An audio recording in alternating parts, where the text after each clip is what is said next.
Здравейте! Когато говорим за ключови контакти, много често възниква въпросът каква е разликата между италиански стандарт и немски стандарт. Ще се постарая да отговоря, използвайки серията Класия на Битичино, тъй като тя е представена и в двата стандарта, и немски, и италиански.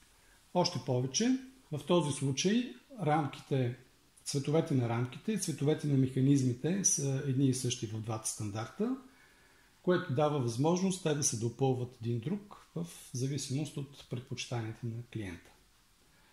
И така, когато говорим за разлики, ще започна от визуалните.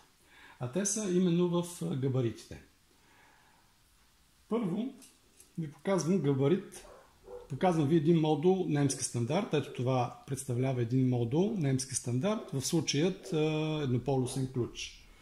Точно същият ключ, еднополюсен, в италиански стандарт, ето го, виждаме, че той е два пъти по-тясен, отколкото немски стандарт, макар че функционалността е една и съща. Това е едната разлика. Втората разлика е в това как отделните модули, когато са повече от един, се комбинират в една декоративна рамка. В немския стандарт това се случва, като между отделните модули се оставя разстояние. Ето това е пример за двумодулен механизъм, немски вариант. Виждате, че между двата модула има разстояние.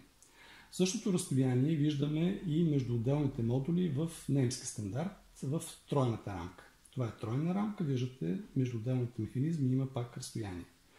Такова разстояние обаче липсва в италианския стандарт.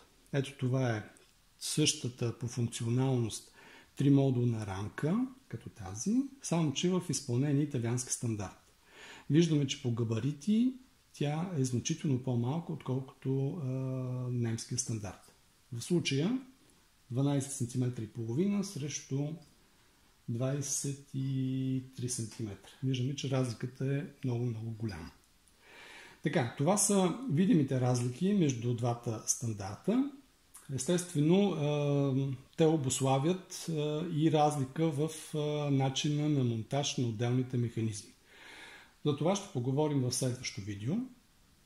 Сега исках само да обърна вниманието ви още веднъж на факта, че когато говорим конкретно за Класия, за да получим готов продукт е нужно да подготвим монтажна рамка, италиански или немски стандарт, в зависимост от случая, механизъм или механизми и декоративна рамка. Всичко това комбинирано ще ни донесе готовия продукт. Благодаря за вниманието.